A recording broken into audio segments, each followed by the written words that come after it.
안녕하십니까?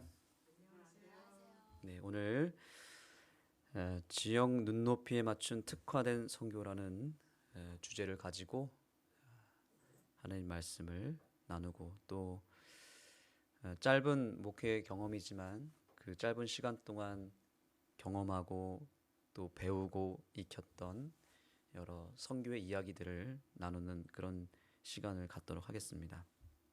먼저 하나님의 말씀 마태복음 7장 17절로 18절의 말씀을 열어주시기 바랍니다.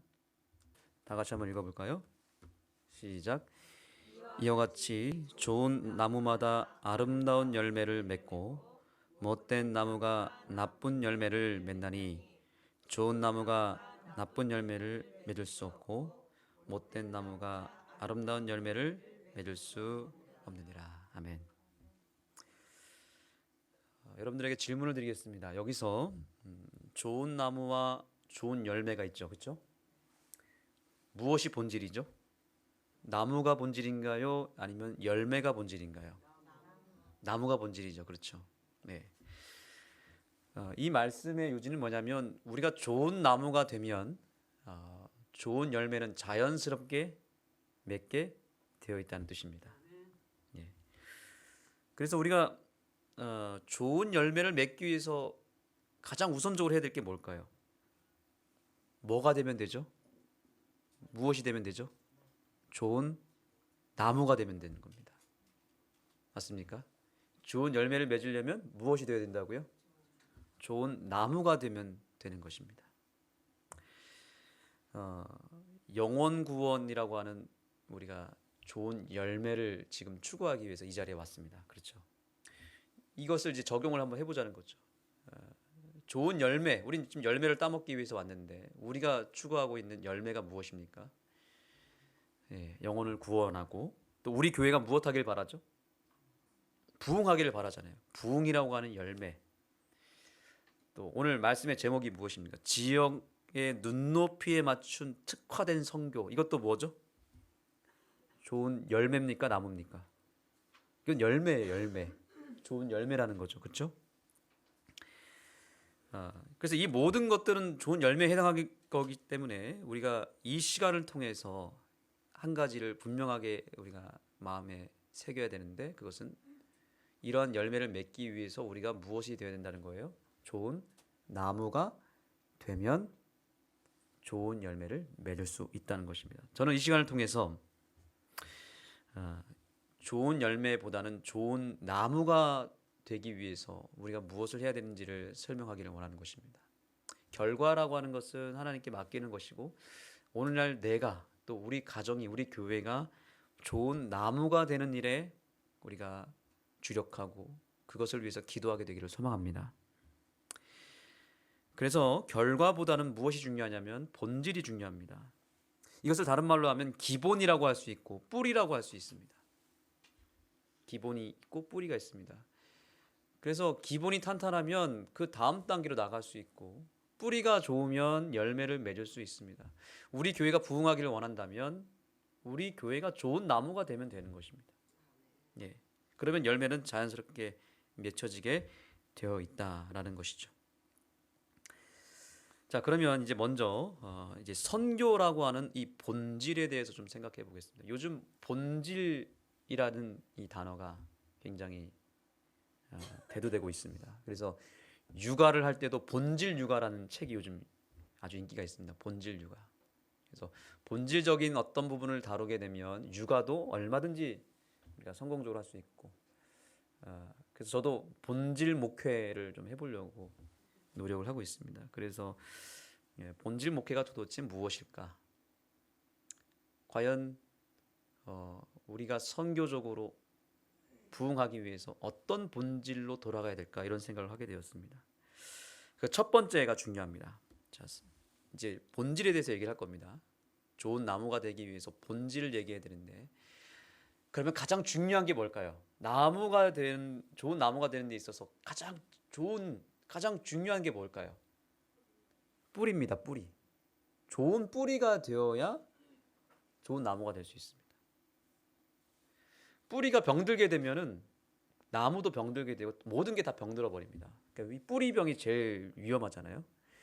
뿌리가 건강하면 좋은 나무가 되고 좋은 열매를 맺게 되어 있습니다. 저와 여러분의 교회가 뿌리가 건강하면 반드시 부흥하게 되어 있습니다. 그러면 선교의 뿌리가 무엇입니까? 여러분 유인물 받으셨죠? 선교의 뿌리는 어떻게 되어 있습니까? 뭐라고 되어 있습니까? 예수, 그분이 바로 우리의 신앙의 뿌리일 뿐만 아니라 선교에도 뿌리가 되십니다. 이 사실을, 이게 오늘 제일 중요하겠죠. 뿌리가 제일 중요하니까 이 선교의 뿌리가 바로 예수님이라는 사실을 여러분의 마음의 신앙의 뿌리에 강력하게 내리게 되기를 소망합니다. 여기서부터 성공이 되어야 그 다음 단계로 갈 수 있고, 그래서 여기서 승부를 걸어야 됩니다. 자, 요한복음 12장 32절입니다. 또 한번 다 같이 읽어볼까요? 시작. 내가 땅에서 들리면 모든 사람을 내게로 이끌겠노라. 이 말씀이 우리 영적으로 이해하면 예수님 십자가 얘기입니다. 십자가가 들리우게 되면, 예수님이 들리우면 이로써 모든 사람을 구원하겠다는 뜻입니다. 구속사적인 관점에서 복음입니다. 맞습니까? 그런데 이것은 선교사적 관점에서도 복음이 됩니다. 적용을 한번 해볼까요? 일단 뭐 제 개인적으로 저는 목사니까 설교를 하지 않습니까? 자, 오늘도 설교를 하고 있습니다. 적용을 하자면 이겁니다. 이 설교 내용 가운데 예수님이 빠져버리면 모든 사람을 이끌 수 있을까요, 없을까요? 없는 거죠. 아무리 설교가 화려하고 논리가 있고 감동이 있고 소위 우리가 마음에 흡족한 은혜가 된다 할지라도 그 설교에 예수 그리스도의 십자가가 딱 빠져버리면 그 설교는 설교가 아닙니다. 복음이 아닌 것입니다. 실제로 이제 안흥교회에서 목회를 할 때 설교에 대한 여러 부담이 있지만 한 가지 제가 확실히 있는 건 뭐냐면, 설교의 내용이 뭐 좀 빈약하고 정말 그야말로 설교를 죽을 써도 그 죽순 설교 안에 예수 그리스도가 포함이 되면, 십자가가 우뚝 서 있으면 그 시간에 영혼을 보내주시더라고요. 뒷문이 열리면서 새신자가 들어오고 생각지도 않은 구도자가 오는 것입니다. 저는 그런 경험을 몇 번 했습니다. 그런데 반대로 제가 뭔가 확신에 차가지고 이 설교는 정말 명설교야, 정말 준비가 잘 됐어, 이렇게 확신이 들어서 단상에서 설교를 하고 막 교인들 감동을 받을 수도 있겠죠. 그런데 그 설교에 만약에 예수님이 좀 빠져 있거나 예수님 외에 다른 것이 높임을 받으면 하나님 막으시더라고요. 저는 그런 경험을 여러 번 하고 있습니다. 선교적인 관점에서도 마찬가지입니다. 처음에 제가 아는 교회에서 이제 어린이 사역을 하는데 아이들이 별로 없었습니다. 한 4명인가 5명밖에 없었어요. 그런데 아까 제가 본질 얘기했죠. 뿌리. 우리가 어떤 사역을 할 때도 본질로 가면 되는 거예요. 일단 제일 먼저 뭘 어떻게 해야 되지? 어린이 사역, 학생 사역에서 뭘 해야 되지? 학생들을 끌어모으기 위해서 얼마나 투자를 해야 되지? 어떤 프로그램을 해야 되지? 우린 어떻게, 하우에 대한 방법을 찾습니다. 그렇죠? 혹시 오늘 이 자리에도 우리는 방법을 찾기 위해서 왔을지 모릅니다. 그런데 우리는 가장 먼저 해야 될 것은 Y에 대한 부분을 먼저 터치를 해야 됩니다. 왜 해야 되지? 거기서부터 가야 됩니다. 그러니까 어린이 사역을 할 때 우리가 본질을 먼저 붙잡아야 된다고 한다면 어떻게 될까요? 자, 어린이 사역, 여러분들이 교회에서 이제 어린이 사역을 담당했다고 치겠습니다. 혹은 학생 사역을 담당했다고 치겠습니다. 아까 제가 뿌리 얘기했잖아요. 어떻게 하면 될까요?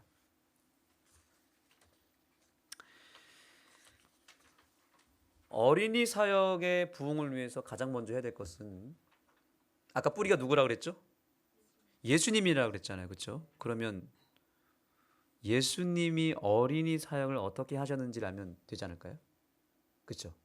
근데 성경에 예수님이 어린이 사역하셨다는 내용이 좀 나오지 않습니까? 어린이를 만나시고. 그 다음에 저는 어디에 좀 더 집중을 했냐면, 예수님께서 어린 시절에 어떻게 사셨을까? 거기에 좀 집중을 하게 해봤습니다. 성경과 예언의 시를 통해서 예수님의 어린 시절의 모습을 살펴보았는데, 그 속에서 저는 놀라운 보물을 하나 발견했습니다.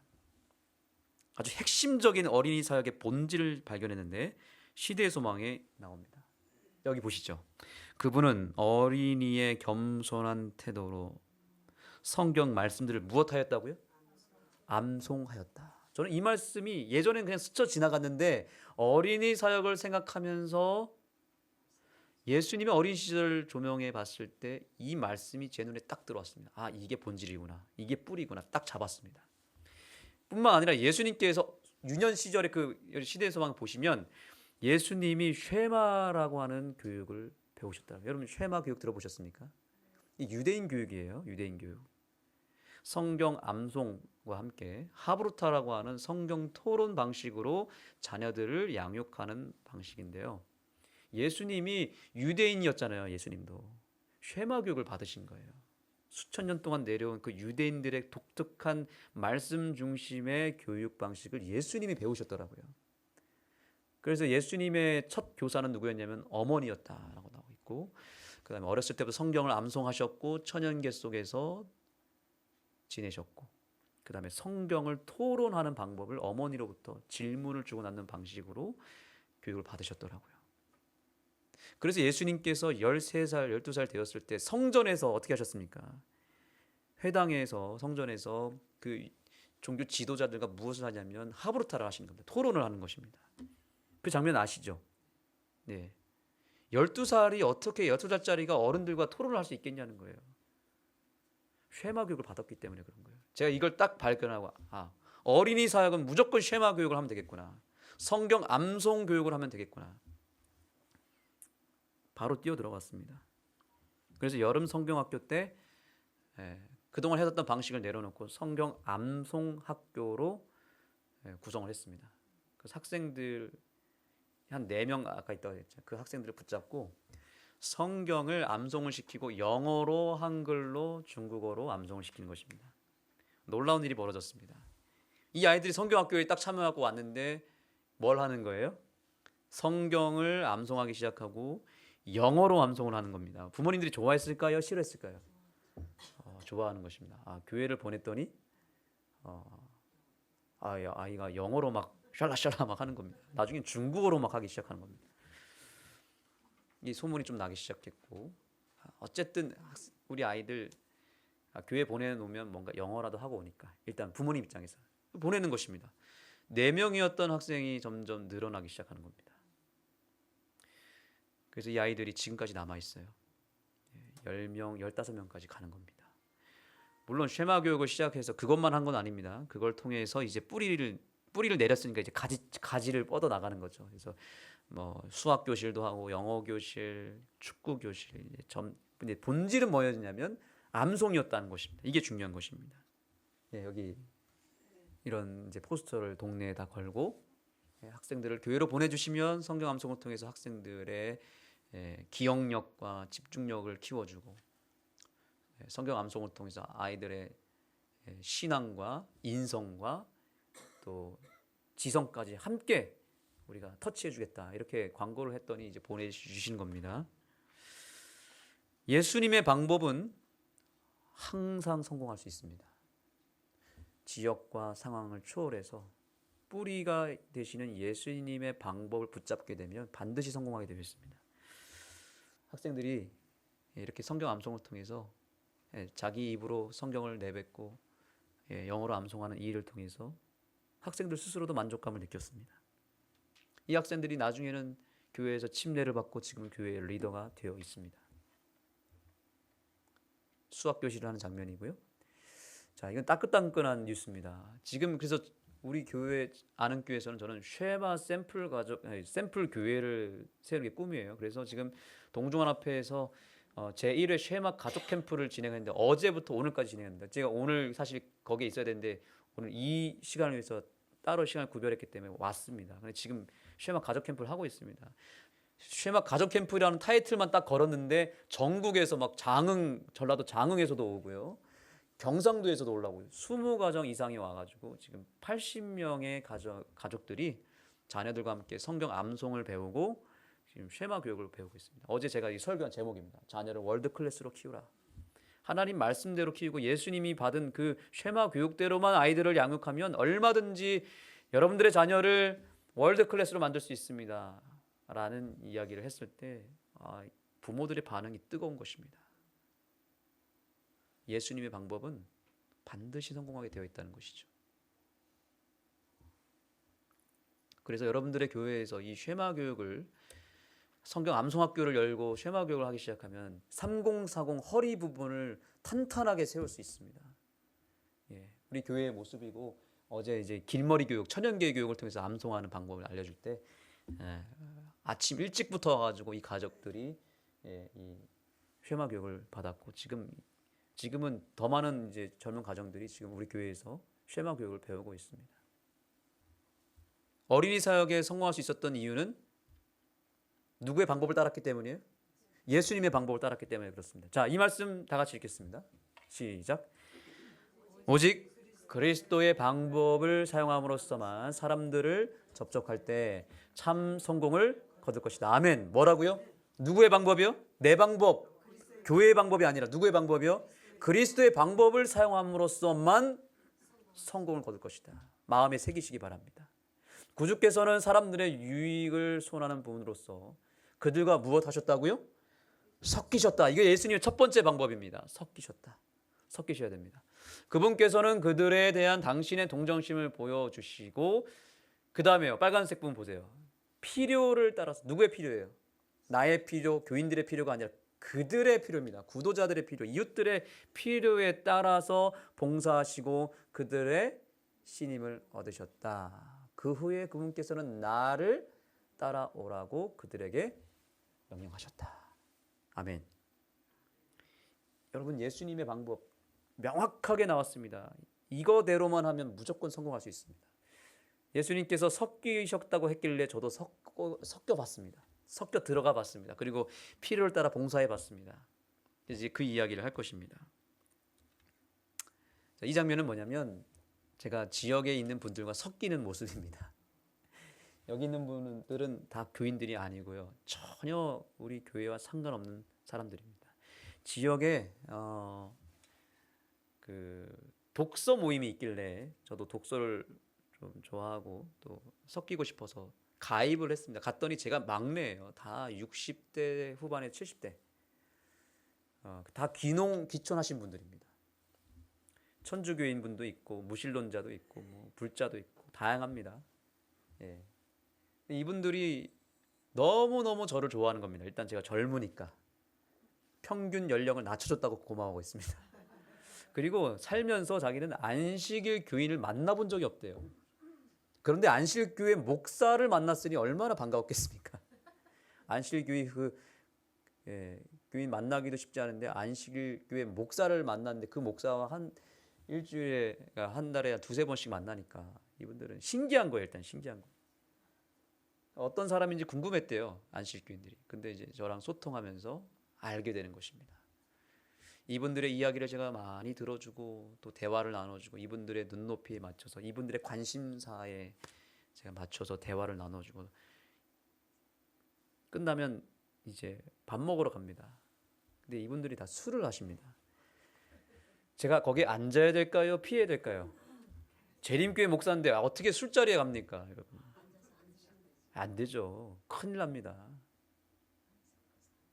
근데 예수님이 그렇게 하셨다고 하길래 저도 그 자리에 앉았습니다. 저는 물잔을 들고 그분들은 술잔을 들고 식사할 때 또 섞여서. 근데 이분들이 알까요, 모를까요? 목사가 이 자리에 있는 게 불편하다는 거 알까요, 모를까요? 알죠. 아는데도 불구하고 제가 앉아 있는 거에 대해서 굉장히 고마워하십니다. 끝나면 또 이제 음주운전 하면 안 되잖아요. 제가 다 태워주는 것입니다. 이분들이 거기까지 해주니까 완전 저에 대해서 완전히 오픈 마인드.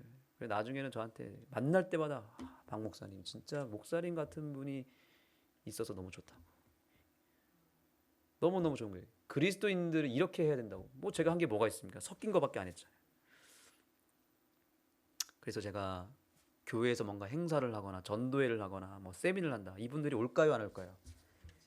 이분들은 의리가 있어가지고 교회 행사할 때마다 오는 것입니다. 할 때마다 오는 거예요. 전도회 할 때도 꼭 오십니다. 꼭 오십니다. 코로나 때 교회 행사가 완전히 마비됐을 때도 목사님 뭐 교회 행사 없습니까? 네.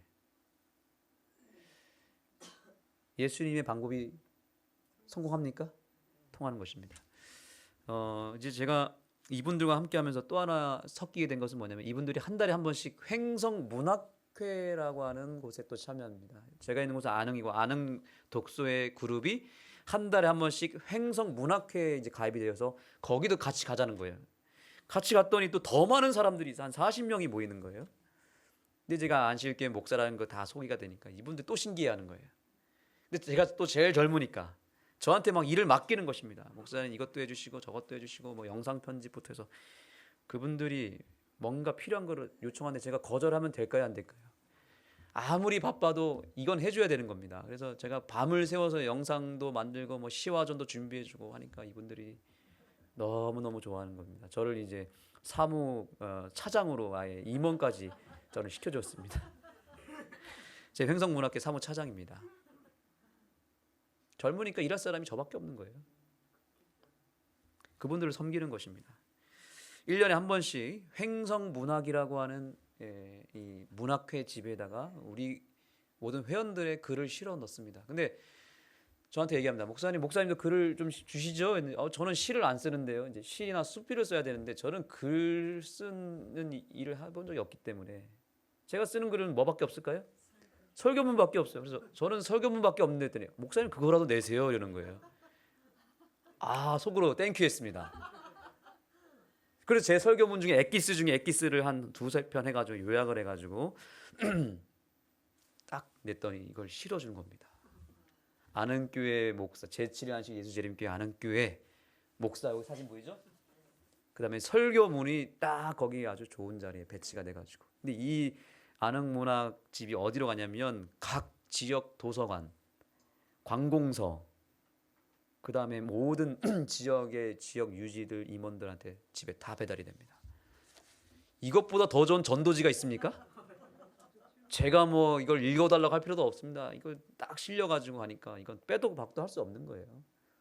어쨌든 1년에 한 번씩 횡성에 있는 많은 사람들이 제 설교문을 읽는 것입니다.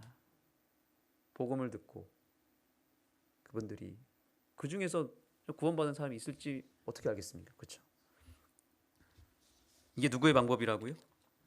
예수님의 방법. 여러분 지역에서 섞여 들어가시기 바래요. 독서 모임, 문학회 다 있습니다. 뭐 동아리도 많지 않습니까? 거기에 안식일교회 백성들이 다 들어가야 되는 것입니다. 우리끼리 뭐 소그룹하고 제자훈련하고 좋죠. 근데 거기에 구도자들이 없잖아요. 솔직히 말씀드리면 우리가 알잖아요. 우리 현실을 알잖아요. 우리끼리 담을 쳐놓고 울타리를 쳐놓고 우리끼리의 모임만 하고 있다니까요. 이제 다 내려놓고 우리가 섞여 들어가야 되는 것입니다. 그들과 함께 밥을 먹고 우리는 뭐 고기도 안 먹고 다 안 먹죠. 그러나 같이 섞여서 그냥 그 안에서 그냥 먹으면 되는 거예요. 우리가 먹을 수 있는 걸 먹으면 되잖아요. 이건 불변의 진리입니다. 또 하나의 사례를 말씀드리겠습니다.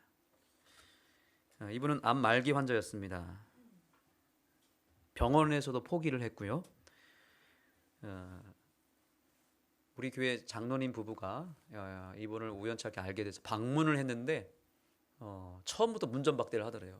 우리는 하나님 안 믿고 오지 말라고. 아주 냉랭하게 오지 말라고 등을 돌렸어요. 이분이 우리 교회 장로님 들어가시면 등을 돌렸어요. 근데 이제 자꾸 찾아가니까 이제 이분들이 마음을 조금씩 열어줬습니다. 그리고 이제 결정적인 건 뭐냐면 이분이 이제 암이 너무 심하게 돼가지고 병원에 입원을 하게 되는데 병원에 방문을 했는데 병원에서 어떻게 문전박대를 하겠습니까? 거기서 이제 오라고 해가지고 이제 얘기를 나누면서 이제 이분이 이제 부부인데 여기 남자 누워 계신 분이 남편이고 여기 있는 분이 이제 귀걸이 하신 분이 이제 사모님입니다. 근데 이제 그렇게 해서 마음문이 열렸고 그 당시에 이제 여기 사진에 보이시는 분이 혹시 아시는지 모르겠지만 제가 영동교회 있을 때 만났던 김신혜 집사님이라는 분입니다. 수기 치료하시는 분, 주물러드리고 항아리로 뜸해서 이렇게 하는 분인데 우리 교회 이제 건강전도회를 하게 됐습니다. 아주 많은 어르신들이 와서 이제 치료를 받고 돌아갔고 제가 이제 김신혜 집사님한테 부탁을 했습니다. 집사님 그 항아리 좀 하나 좀 빌려달라고 그랬어요. 쫄라가지고 이 항아리 비싸다고 하는데 그걸 달라 그래가지고 구도자들을 위해서 쓰겠다 그래가지고 이 항아리를 받아가지고 이제 이분들을 위해서 이제 하는 것입니다. 그래서 이거를 이제 렌즈에 이제 데워가지고 뜨겁게 달군 다음에 이제 사택에서 데운 다음에 이분 집으로 이걸 끌어안고 가는 것입니다. 가가지고 이분 배에 올려드렸습니다. 암이 이제 열에 약하잖아요. 그러니까 암 부위에다가 딱 올려놓은 거 하루에 1시간씩 매일매일 찾아갔습니다. 매일매일 달궈서 한 3개월 정도로 했던 것 같아요. 예. 그러니까 이제 지극정성이잖아요. 어쨌든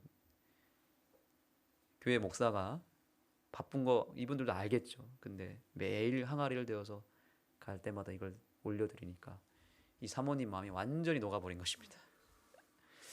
더 놀라운 사실은 암이 줄어드는 것입니다.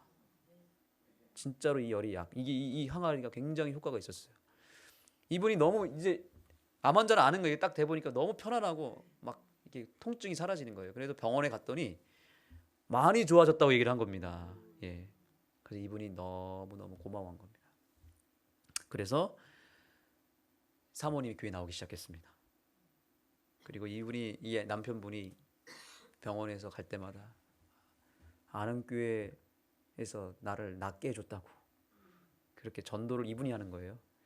그리고 이 소식을 들은 막 주변에 다른 동네 분이 막 전화가 와가지고 나도 좀 고쳐달라고. 그래서 항아리 들고 또 찾아갔지 않습니까? 네. 이분들의 필요를 채워준 거예요. 가서 뭐 다른 거 한 게 아니라 가장 필요한 게 뭡니까? 지금 암이 있잖아. 암 고통. 이 고통을 좀 제가 뭐 치료해 주려고 갔다기보다는 하나님께 맡기고 이 고통을 조금이라도 좀 낮추려고 간 거죠. 가서 배에 올려놓고 기도해드리고 안수기도 해드리고 이렇게 왔는데 진짜로 고통이 줄어들면서 암도 좋아진 겁니다. 암이 줄어든 겁니다. 예, 그래서 이분이 침례를 받았어요. 침례를 받고 나중에 이제 예수님 안에서 잠드셨습니다. 우리 교회에 또 일손 돕기 소그룹 팀이 있습니다. 재작년부터 시작을 했는데 우리가 서울에서 이제 일손 돕기 봉사 신청 자원봉사 팀을 받아가지고 한 10명 뭐 이렇게 받아가지고 우리 교회 또 자원봉사 받아가지고 구도자들 가운데서 농사하는 분들이 찾아가는 것입니다. 그냥 대충 가서 일하는 척하거나 뭐 조금 도와주는 게 아니라 아예 그냥 같이 들어 앉아가지고 농사를 끝날 때까지 다 도와주는 겁니다. 특별히 이 복분자 농사를 하시는 분이 있었어요. 이분은 성결교회 다니시는 분인데 복분자 농사가 1년에 한 이제 딱 5월 말에서 6월 사이인데요. 한 3주 정도 반짝 그때 따야 됩니다. 그때 두 분이서 딸 때 이게 쉽지 않습니다. 둘이서 따려면 정말 매일매일 3주 동안 해야 되는데 중간에 비가 오거나 뭐 바람이 불면 다 떨어져 버립니다. 근데 한 해 농사가 그때 다 끝나는 거예요. 근데 이제 그래서 복분자 가격이 또 엄청 올라가지고 빨리 따서 팔면은 딸수록 이제 그 수익이 나는 건데 우리 교회 장로님과 이 소그룹 팀이 가가지고 3주 동안 해야 될 거를 며칠 만에 그냥 다 끝내버린 겁니다. 완전히 그냥 가가지고 그 해 농사를 다 끝내줘 버렸어요. 그거를 한 2년 했습니다. 2년. 어떻게 됐을까요? 성결교회 아주 유력한 집사 부부였는데 이분들이 안실교회로 넘어왔어요. 나는 안실교회 다니겠다고. 올해 이분들이 스스로 왔어요. 스스로 자기 발로 왔습니다. 오늘 안식일날 예배 드리는데 이 두 분이 오시는 거예요. 안녕하세요. 저도 항상 어떻게 오셨어요? 했더니 오늘부터 우리 안식교회 다니기로 했다고. 자기가 곰곰이 생각해 보니까 그동안 우리 교인들이 이렇게 한 해 농사 다 끝내고 또 이 사모님이 병원에 또 허리가 다쳐서 입원했는데 우리가 방문도 하고 기도해드리고 하니까 완전히 녹아버렸습니다. 필요를 채워져 버린 거예요.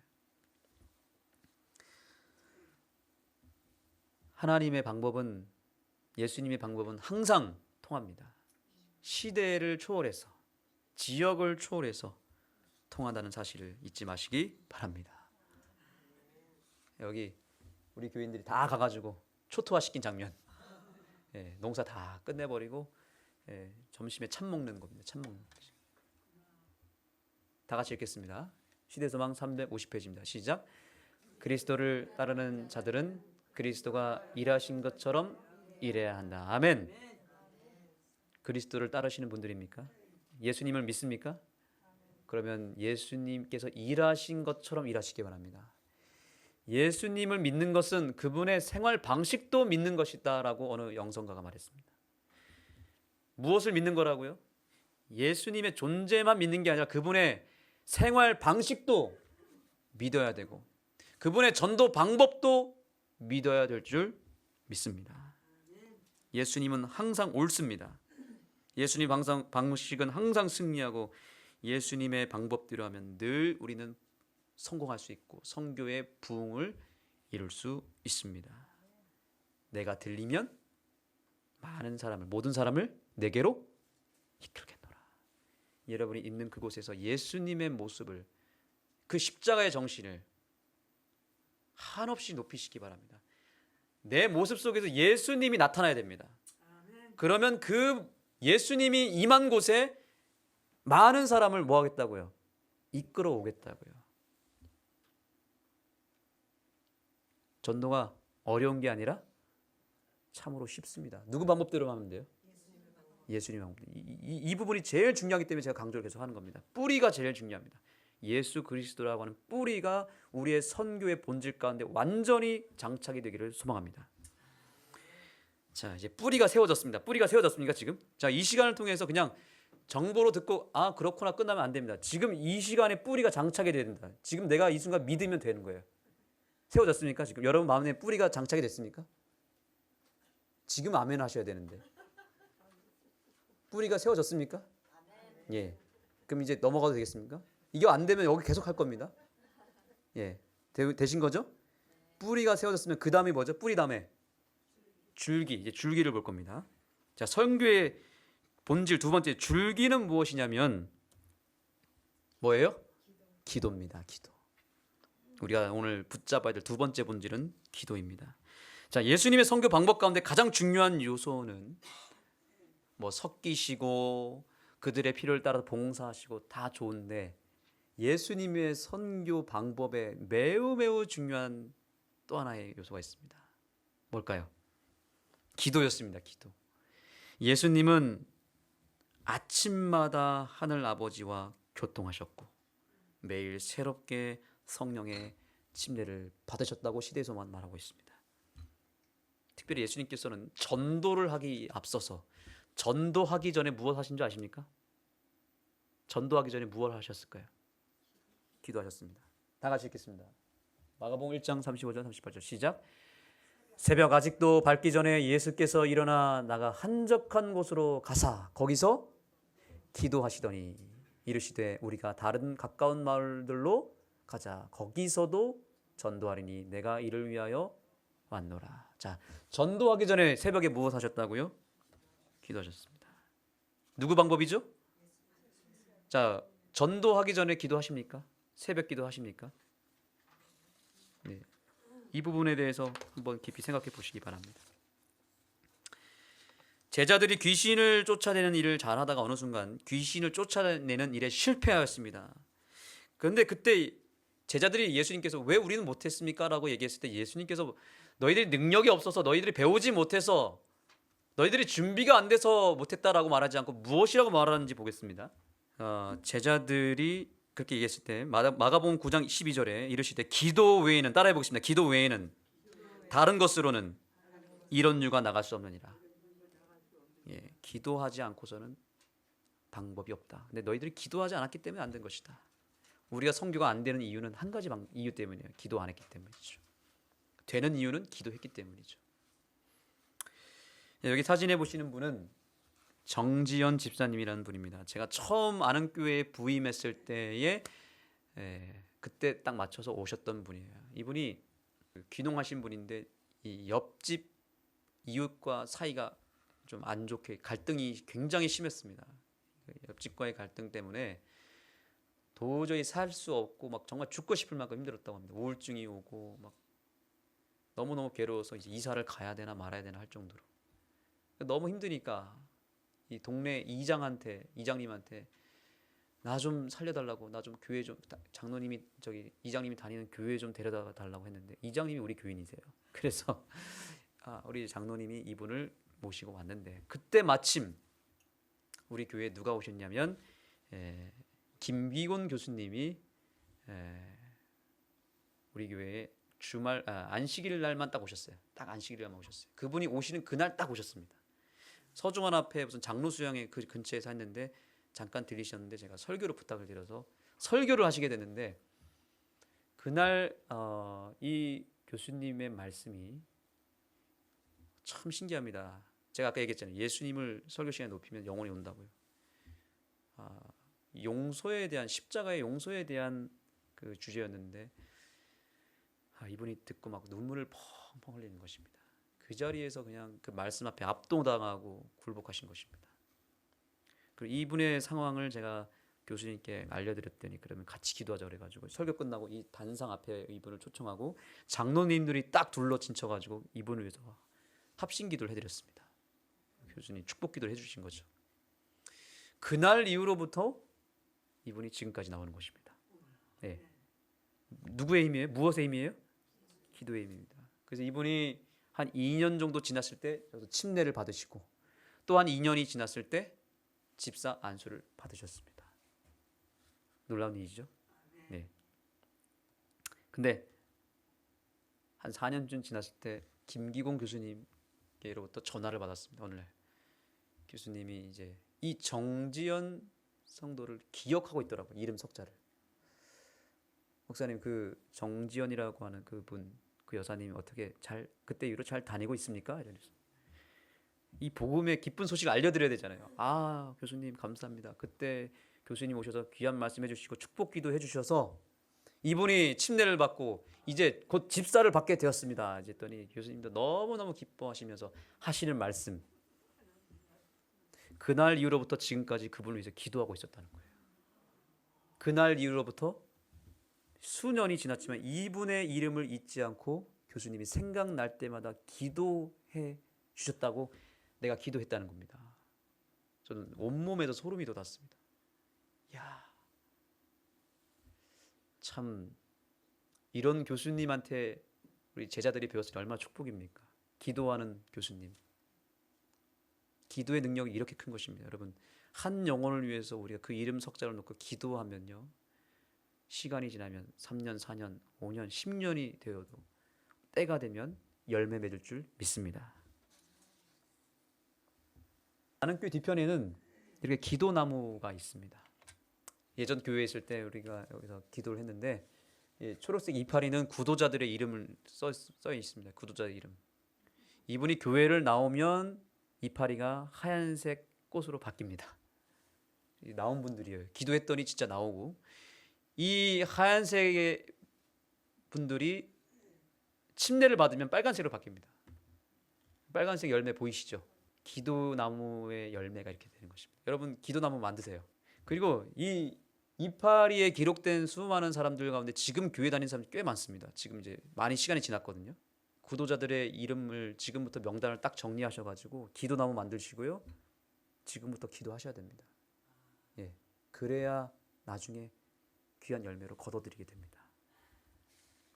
기도 외에는 이런 유가 날 수 없느니라. 아멘. 기도하지 않으면 아무 역사가 일어나지 않습니다. 뿌리에서 끝나버리면 줄기가 끝나는 거예요. 잘려버리는 것입니다. 자, 세 번째. 자, 다시 질문 드리겠습니다. 뿌리는 누구였다고요? 성교의 뿌리? 예수 그리스도. 그 다음에 줄기는 뭐라고요? 기도. 줄기 세우셨습니까? 세웠다는 얘기는 결심하셨냐 이 말입니다. 오늘 이후로부터 더 뜨겁게 더 지속적으로 내가 기도의 자리를 떠나지 않겠다고 결심하시겠습니까? 그럼 오늘 줄기가 세워진 겁니다. 줄기가 세워졌습니다. 그러면 이제 그다음 뭐죠?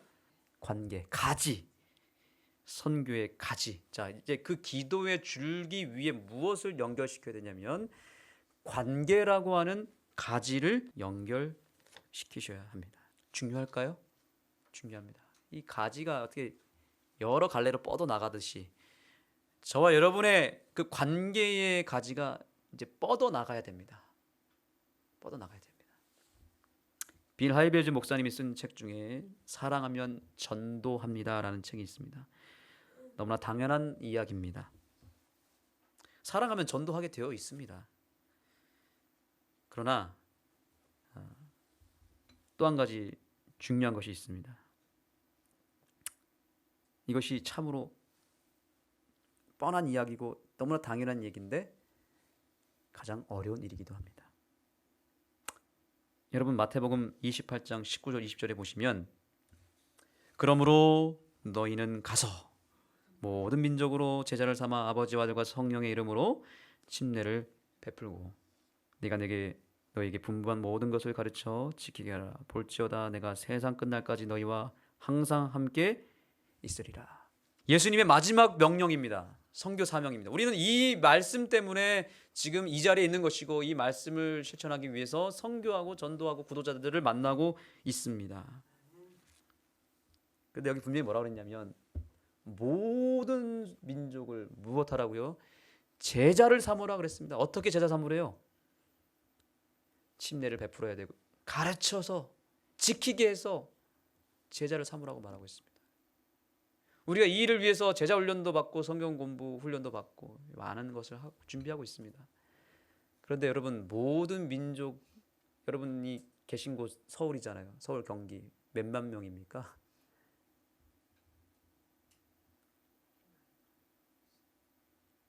몇 천만 명이잖아요. 그렇죠? 한 2천만 명 될걸요? 수도권 서울 경기 2천만 명 언제 제자 삼을 수 있겠습니까? 가르쳐서. 제가 안흥에 있는데 안흥이라고 하는 작은 시골도 3천 명이에요. 3천 명. 그럼 이 말씀대로 적용한다면 한 명 한 명 가르쳐서 3천 명을 제자를 삼아야 되는데 이 말씀대로 여기 분명히 일부라고 그랬습니까? 뭐 소수의 사람들이라고 그랬습니까? 모든 민족이라고 그랬잖아요. 그렇죠? 언제 가르쳐서 지키게 하냐고요.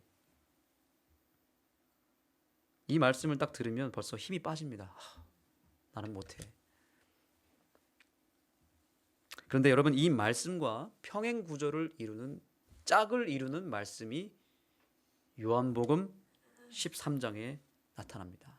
자, 여기서 중요한 단어 보세요. 모든 민족을 제자 삼으라고 하는 이 말씀을 꼭지를 딱 잡고 그 다음 말씀을 보시겠습니다. 다 같이 읽겠습니다. 시작. 새 계명을 주노니 서로 사랑하라. 이로써 모든 사람이 내 제자인 줄 알리라. 아멘. 자, 여기 여러분들이 눈에 딱 들어오는 단어가 뭐가 보입니까? 아까 요 성경절 어떤 성경절이었습니까? 모든 족속으로 제자를 삼아. 근데 여기도 어떻게 되죠? 모든 사람이 내 제자인 줄 알리라. 이게 같은 맥락입니다. 그런데 아까 마태복음 28장에서는 어떻게 모든 민족을 제자 삼으라 그랬어요? 가르쳐서 제자 삼으라 그랬는데 새 계명을 주겠는데 새로운 법칙을 알려줄 텐데 무엇하라고요? 서로 사랑하라. 그러하면 너희들이 서로 사랑하기만 하면 모든 사람들을 통해 모든 사람들이 너희들의 모습, 사랑하는 모습을 보고 내 제자인 줄 알게 된다. 이 말이 그들이 제자가 되겠다는 뜻입니다. 여러분 모든 민족으로 우리가 가르쳐서 제자 삼는 일은 사실 제가 봤을 때 불가능합니다. 그런데 우리가 서로 사랑하면 가능합니다. 이것이 모든 족속으로 제자 삼는 선교 방법입니다. 여러 선교 방법이 있겠죠. 그러나 가장 확실한 지름길이 뭐냐면 우리 교회가 교회 안에서 구성원들이 서로 뜨겁게 서로 사랑하는 일을 해야 되는 것입니다. 그러면 폭발적인 부흥의 역사가 일어납니다. 그러니까 여러분 우리가 이제 전도하려고 애쓰지 말고 무엇 하려고 애써야 되냐면 사랑하려고 애쓰셔야 됩니다. 사랑해야 됩니다. 근데 다소 안식일 교회가 여러분의 교회, 우리 교회는 아니겠지만 어떤 교회는 사랑이 없는 것입니다. 교회가 가면 냉랭하고 차갑고 사랑이 없다고 얘기하면서 교회를 떠나는 경우들을 제가 많이 봤습니다. 가르치는 건 잘해요. 가르치는 거.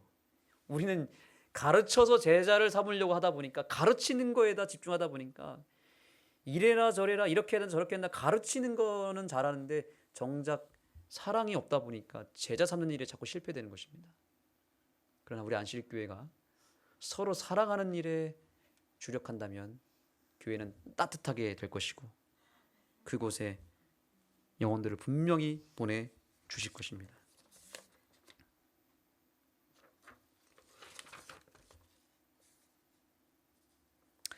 그래서 이 사랑의 관계가 참 중요한데 제가 최근에 아주 특별한 경험을 했습니다. 우리 아는 교회는 한 2년 전에 이렇게 교회를 건축을 하게 되었습니다. 조금 이따 이제 좀 보여드릴 텐데 여러분들도 뭐 경험하셨겠지만 교회 건축이라고 하는 이런 큰 사업을 하게 되면 교회에 문제가 생길까요? 안 생길까요? 많이 생깁니다. 성향도 다르고 추구하는 뭔가 다르고 스타일도 다르고 믿음의 방향도 다르고 아는 교회가 이제 건축을 하면서 순항하다가 어느 순간 조금 갈등의 골이 좀 깊었습니다. 오해의 소지도 좀 있었고요. 쉽게 말하면 교회가 두 쪽 나버린 것입니다. 어떤 가정은 교회를 떠나기 직전까지 간 것입니다. 정말 제 목회에 있어서 가장 큰 위기가 찾아온 것입니다. 이제 정말 이 교회 건축으로 인해서 이 교회가 크게 시험받았구나.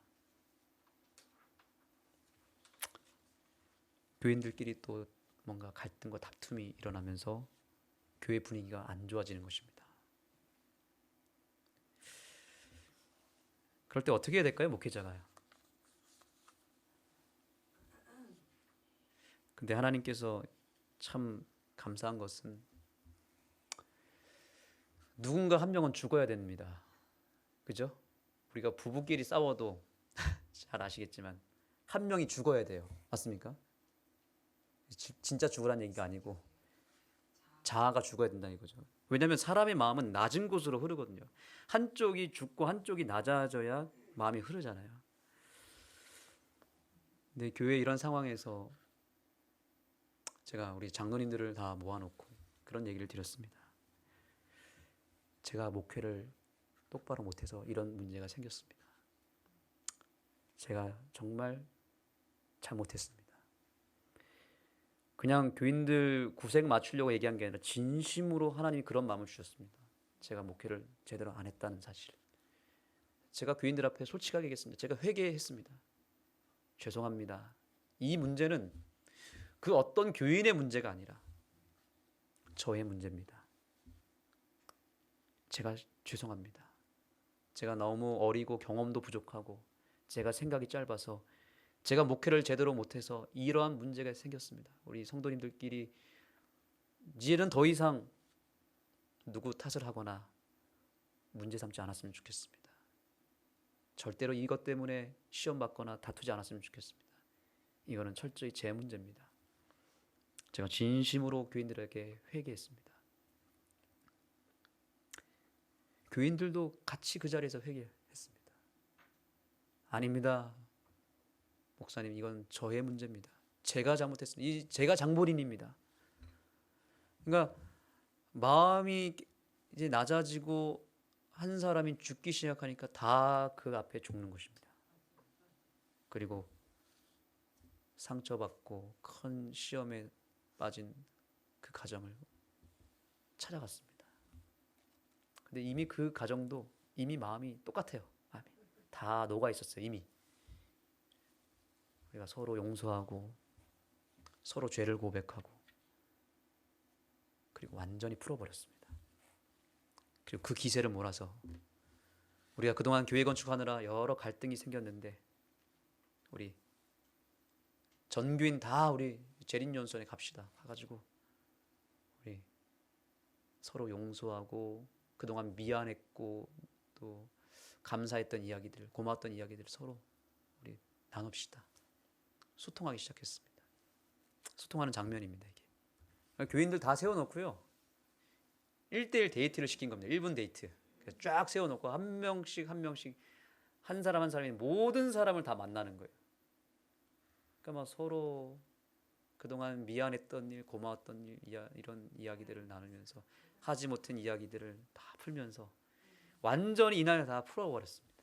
그러니까 저도 이제 그 안으로 들어갔더니 저도 막 죄송했습니다. 장로님 아닌가? 막 장로님도 아니야 내가 그동안 미안했다고. 목사님 그동안 저 때문에 힘들었죠. 뭐 제가 반대해서 미안. 아 무슨 얘기냐고. 제가 잘못했던 거, 제가 생각이 짧았던 것 같습니다. 이렇게 막 서로 회개를 하는 것입니다. 초대교회의 모습으로 돌아간 거예요. 저는 요즘에 이 목회하는 게 너무너무 행복해요. 그래서. 근데 제일 힘들 때가 언제냐면 관계가 틀어졌을 때. 그게 제일 힘들더라고요. 감동적이지 않습니까? 이 모습만 봐도. 네. 너무너무 저는 하나님께 감사해요. 만약에 이 고비를 넘기지 못하고 인간적으로 그냥 갈라질 대로 갈라지자 그래. 끝까지 그래 갔으면 어떻게 됐겠습니까, 교회가. 근데 이렇게 초대교회의 모습으로 돌아가니까 부흥이 임하는 것입니다. 교인들이 정말 뜨겁게 지금 사랑으로 완전히 똘똘 뭉쳐가지고 이전보다 더 지금 그래서 서로의 관계가 그동안 막 골이 깊었던 관계도 한 번에 싹 정리가 돼버렸어요. 예. 전도는 이것입니다. 전도가 딴 게 아니라 저는 오늘 어쩌면 이 이야기를 하라고 하나님 보내신 것 같습니다. 왜냐하면 지금 재림교회가 지금 아는 교회뿐만이 아니라 모든 교회가 이 문제로 지금 병들어 있어요. 제가 그동안 간 교회 중에 이런 문제 없는 교회 없었습니다. 다 갈등이 있고 서로 뭐 시기하고 오해하고 비난하고 그런 교회들이 거의 대부분이라서 이 문제 안 풀리면요 교회 부흥 못합니다. 근데 이게 불과 한 달 전의 이야기거든요. 근데 딱 푸니까 그 다음부터 구도자들이 막 들어오기 시작합니다. 지금 영혼들이 진짜로 들어가지고 영혼들이 막 우리가 행복하니까 우리 기존 교인들이 서로 사랑하고 행복하니까 그 모습을 보고 진짜 모든 사람들이 내 제자인 줄 알리라 그 말씀이 이루어지는 거예요. 막 구도자들이 와서 막 너무너무 우리 교회가 좋다고 아는 교회 너무 행복하다고 이러면서 그 사랑의 그 용광로 속으로 지금 막 영혼들이 막 들어오기 시작합니다. 아 이렇게 해서 전도하는구나. 여러분 초대교회 백성들이 회개했더니 몇천 명을 보냈다고 그랬어요? 3천 명을 보냈다고 그러는데 그 회개가 그냥 하나님과의 관계 속에서만 회개한 게 아니라 서로가 서로에게 잘못하고 죄지었던 모든 것들을 고백하고 용서하는 그 회개였던 것입니다. 우리가 돌아가서 회개해야 되는데 그 회개는 내가 상대방의 잘못했던 일, 상대방이 또 나에게 잘못하는 일 서로 용서하고 죄를 고백하면서 우리 안에 있는 그 죄 문제를 완전히 주님 앞에 회개해서 드러내서 그 죄 문제를 싹 끝내버리고 그 안에서 뜨겁게 사랑하기 시작하면 진짜 3천 명 보내주십니다. 3천 명이 뭡니까? 3만 명, 30만 명 보낼걸요? 그 사랑이 점점 뜨거워지면 뜨거워질수록 수많은 영혼들이 그 안으로 들어오게 될 것입니다. 이러한 일들을 우리가 교회에서, 우리 가정에서, 우리 직장에서 경험하면 가정도 부흥하고 직장에서도 놀라운 경험, 성교의 열매가 나타날 것이고 무엇보다 교회가 뜨겁게 목사, 장로, 집사, 평시도 할 것 없이 완전히 그 사랑 안에서 하나가 돼버리면 못할 것이 없습니다. 이게 돼버리면 뭐든지 다 됩니다. 그래서 우리 교회는 지금 요즘 신났습니다. 지난주에 이번 주에 이제 오랜만에 한 3년 만에 이제 야외 예배, 야외 소풍을 갔는데 이번 안식일에 너무 좋았는데 또 가자는 거예요. 다음 주에 또 가야 됩니다. 지금 사랑의 힘이 이렇게 큰 것입니다. 서로 사랑하니까 막 같이 있는 게 너무 좋은 거예요. 그래서 이 세 번째 가지 잘 기억하시기 바랍니다. 사람과 사람을 연결해주는 좋은 나무의 가지는 하나님의 사랑과 연결이 될 때 가능하다. 그래서 예수님이라는 뿌리에서부터 출발해가지고 기도로 잉태해서 영혼들을 낳아야 됩니다. 가지를 쳐야 되는 것입니다. 자, 그러면 이제 다음 시간 진행해 볼까요? 네, 여러분들 교재가 다 있으시니까요. 이제 자, 조금 복습해 보겠습니다. 뿌리, 선교의 뿌리 본질이 있다 그랬죠. 뿌리가 뭐였죠? 뿌리는 예수님입니다. 그 다음에 줄기는요? 기도입니다. 그리고 가지, 관계라고 했습니다. 관계. 네, 이제 이렇게 뿌리를 잘 내리고 줄기를 세우고 가지를 뻗어 나가면 좋은 나무가 된 거예요. 이제 그렇죠? 그러면 당연히 무엇이 열릴까요? 꽃이 열립니다. 꽃. 예, 꽃이 피는 것입니다. 꽃이 뭔지를 좀 보겠습니다. 꽃, 선교의 꽃은 바로 비전이라고 하는 것입니다. 비전. 오늘 본질에 대한 이야기를 제가 하고 있는데 저는 이 본질이라는 단어를 참 사랑합니다. 작고한 삼성의 이건희 회장 아시죠? 네. 삼성이라고 하는 그 대그룹을 이끌어가는 데 있어서 그 경영의 노하우 중 하나가 뭐냐면 그분도 본질을 붙잡았더라고요. 본질. 그분이 이런 얘기를 했습니다. 나는 일의 본질이 무엇인지를 먼저 파악한다.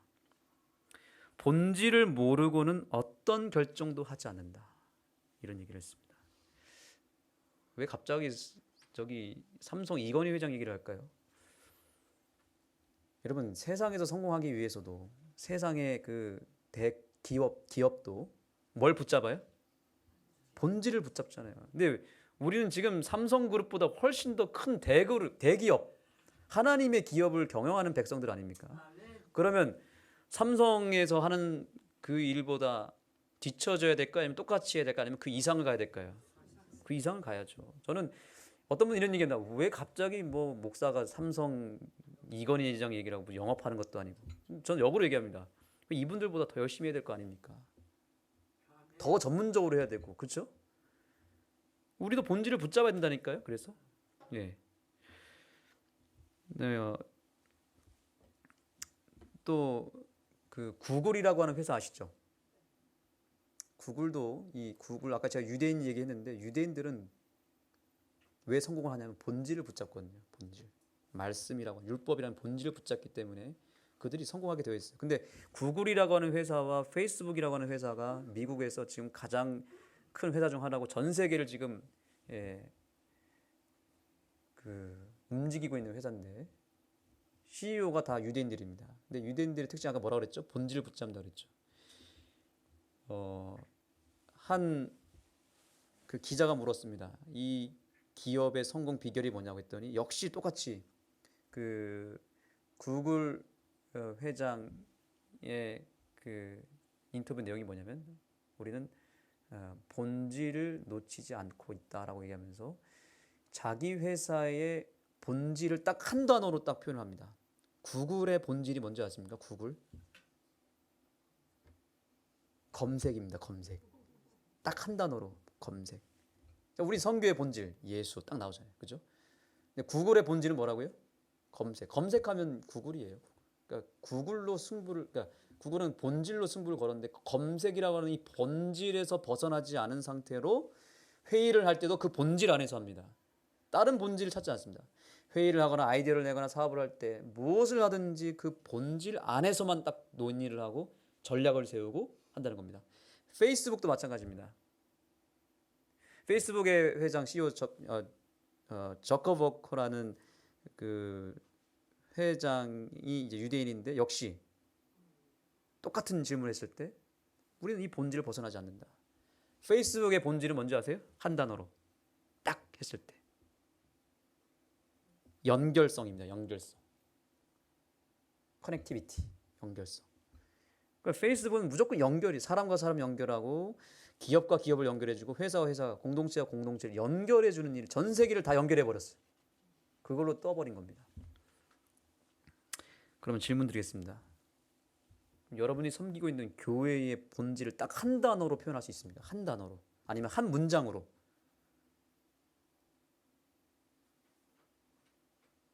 그게 우리들이 품어야 될 비전이고 그것이 매우 중요한 본질입니다. 그 본질이 없다면 우리는 지금 헤매고 있는 것이고요. 본질이 있다면 그 본질 안에서 모든 것을 녹여내야 되는 것입니다.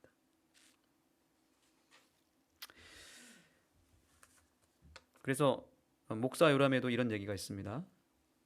목적을 향한 특별한 계획이 없다면 개인적인 헌신의 삶은 쉽사리 사라질 것이다. 목적이 있어야 되는 거예요. 하나의 골, 본질, 비전, 한 단어 혹은 한 문장으로 딱 표현할 수 있는 이게 없으면 안 된다는 거죠. 엘렌 화이트도 얘기했습니다. 높은 목표를 세라. 이 목표가 비전이라고 하는 거거든요. 우리의 본질이거든요. 그 목표를 딱 세워놓고 그 표준에 도달하기 위해서 혼신을 기울이라고 말합니다.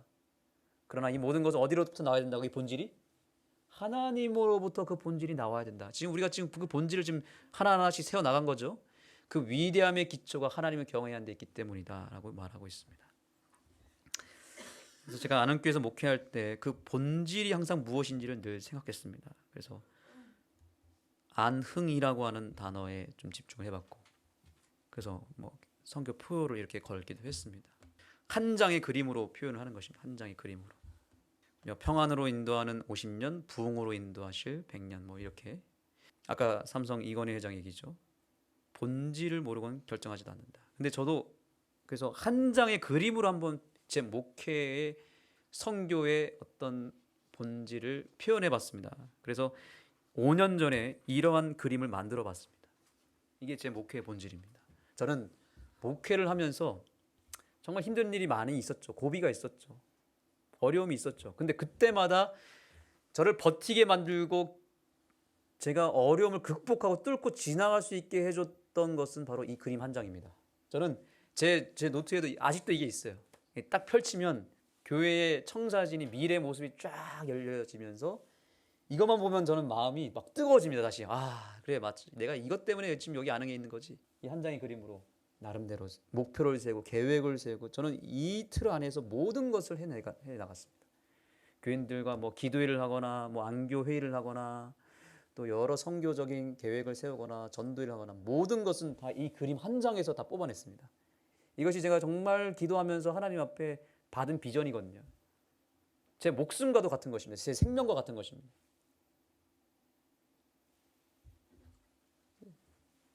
어쩌면 제 평생 들고 가야 될 목회 비전일지도 모릅니다.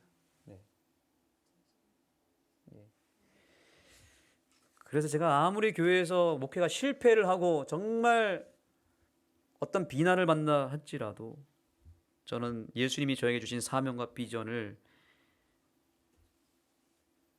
받았기 때문에 흔들리지 않는 것입니다. 혹 실패하더라도 저는 괜찮아요. 이 일이 안 되더라도 저는 괜찮아요. 왠지 아세요? 하나님은 그 다음 플랜이 있거든요. 그 다음에 또 하면 되거든요. 때가 되면 이루어지거든요.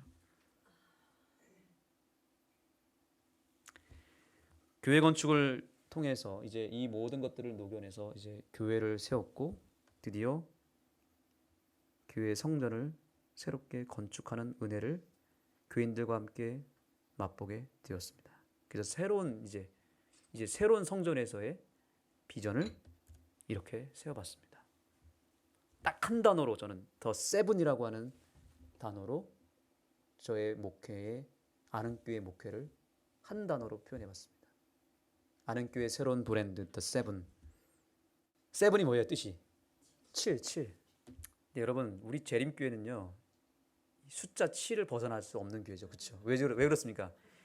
제 7일 안식일 예수 재림교회잖아요. 영어로 하면 더 세븐스 데이 어드벤티스트. 그래서 이게 다른 게 아니라 사실 우리 교회 본질을 끌어온 거예요. 근데 이거를 조금은 아름답고 예쁘게 더 세븐. 근데 여기 더에다가 십자가를 또 붙여버렸어요. 우리 교회 간판입니다. 우리 교회 가면 이 간판이 딱 있어요. 어떻습니까, 여러분? 좀 이질감이 느껴지십니까? 아니면 뭔가 좀 와닿습니까? 예, 보기에도 좋은 떡이 뭐하기도 좋다 그러죠? 먹기에도 좋다. 여러분 사람들은 아름다운 걸 찾습니다. 예쁜 거를 좋아합니다. 맞습니까?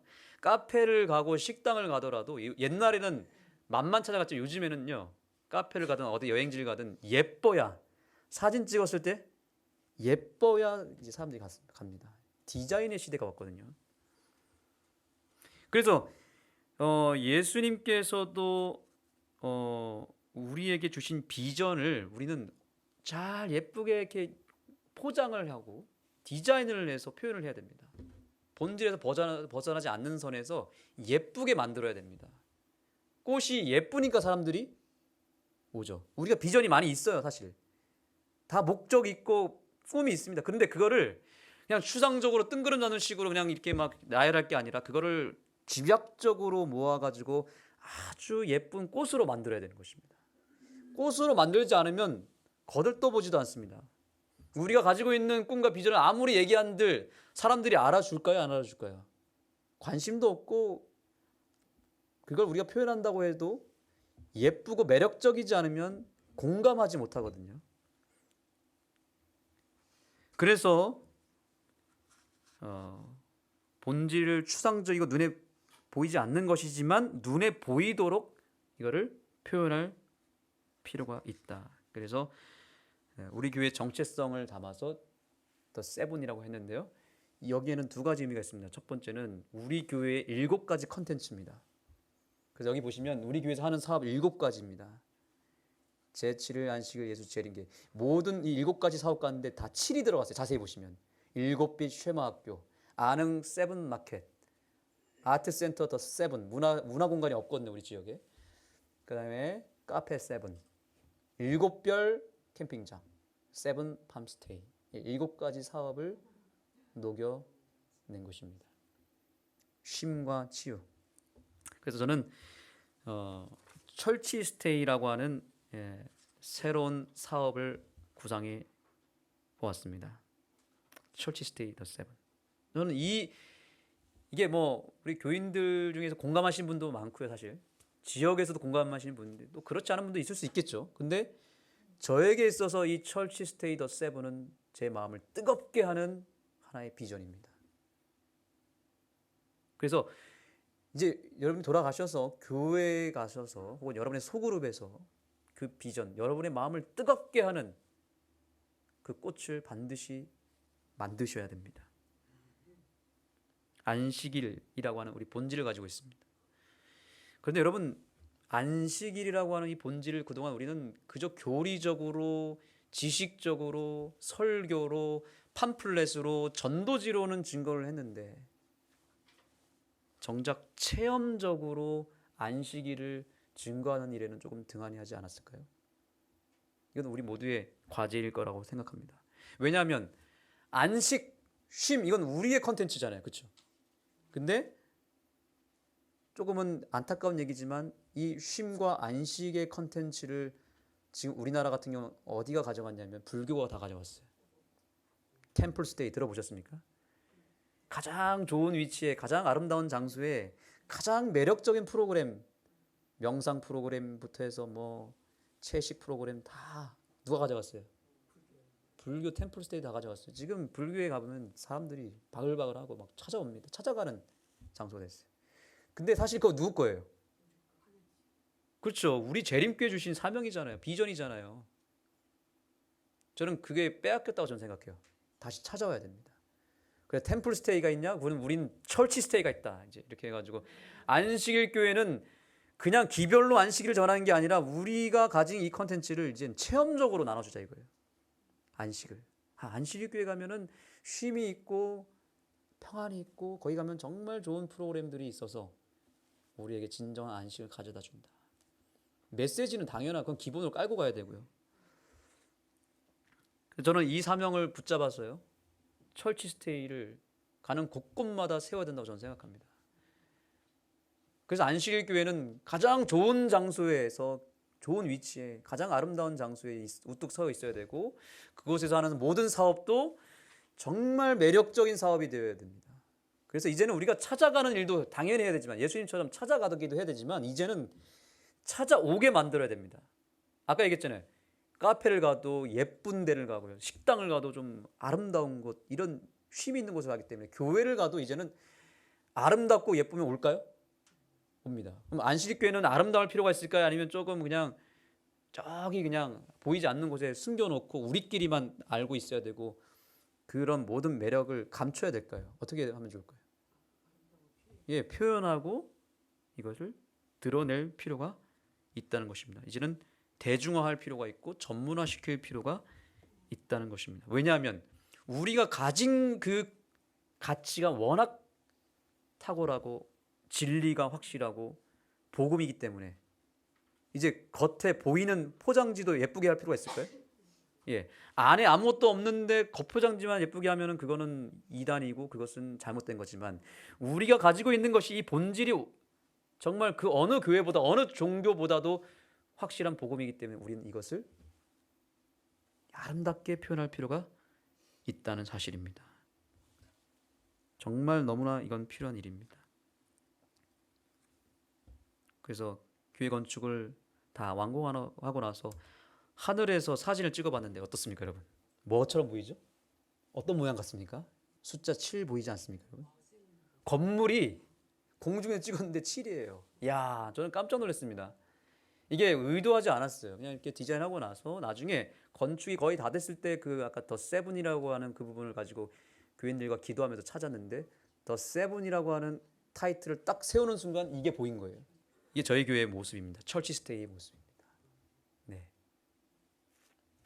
그래서 교회 간판도 더 세븐 제7년식 예수재림 교회. 그래서 그 비전에 맞춰서 우리 비전 컬렌더 달력을 또 만들어 보았습니다. 잠깐 이 것들을 보여드리겠습니다. 우리 교회 비전 컬렌더 안에는 우리 비전들, 계획들과 사업 일정들이 다 녹아 들어가 있고 교인들의 생일들이 다 여기에 세팅이 되어 있습니다. 교회 뭐 시무, 헌금 다 여기다 녹여냈습니다. 우리 교회만의 비전 컬렌더. 우리 교인들 이거 보면 마음이 어떨까요? 기분이 막 뜨거워지고, 제 생각일 수도 있습니다. 교인들이 어떨지 모르겠지만 저는 이 비전 칼렌더를 보면은 막 가슴이 막 뜨거워. 왜냐하면 우리의 사명과 비전이 다 들어가 있으니까. 예, 빨리 지나가겠습니다. 여기 더 세븐. 저녁에 조명이 딱 들어오면은요 어떻습니까? 예쁘지 않습니까? 철치 스테이 더 세븐 여러분 많이 이용하시기 바랍니다. 우리 교회 오시면 뭐 이렇게 옥수수 캠프도 하고 이렇게 패스파인더 3040 수련회도 할 수 있습니다. 네. 우리 교회가 이제 철치 스테이로 향해서 나아가고 있는데요. 우리 여러분들의 교회 분들을 모시고 이렇게 오시면 정말 아름다운 추억 가질 수 있고, 네. 오케스트라 연주회도 하고요. 네, 다양한 활동들을 하고 있습니다. 그래서 꽃이 필요하다. 우리 교회에 꽃이 필요합니다. 열매도 중요하지만 먼저 우리가 가지고 있는 가치를 아름답게 표현해서 비전으로 제시할 필요가 있다. 사람들이 오게 만들어야 된다. 자, 이제 마지막입니다. 이제 꽃까지 폈습니다. 우리가 뭐 예수님 방법대로 선교하고 열심히 기도하고 관계를 다지고 그 다음에 이제 비전까지 세웠습니다. 근데 만약에 열매가 없으면 그 나무는 어떤 나무죠? 그렇죠. 열매가 있어야 됩니까?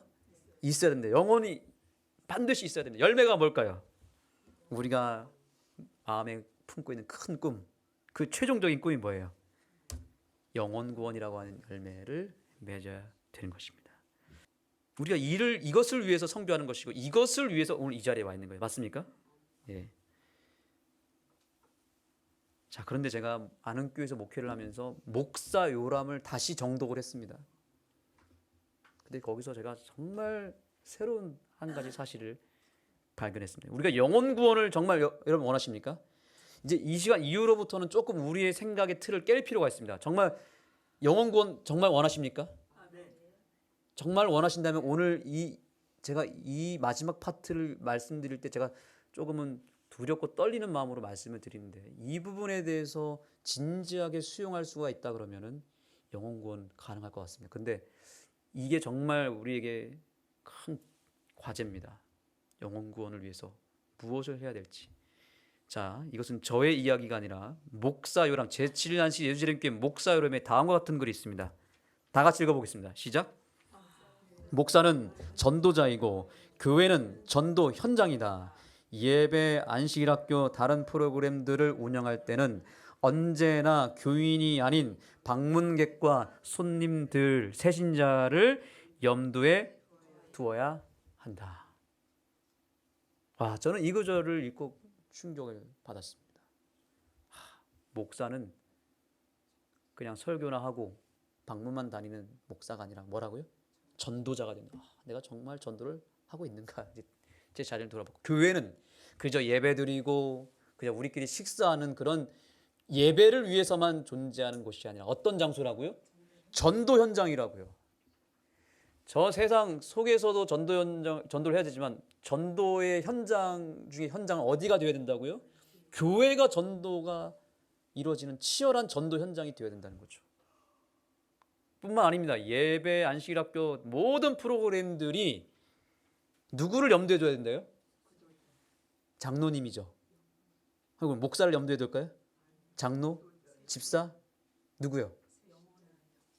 교인이 아니래요. 우리는 빼놓고 좀 서운하죠. 아, 참 우리가 교회를 세우고 우리가 헌금해서 교회를 지금 운영하고 있는데 우리는 뭐 하라고요?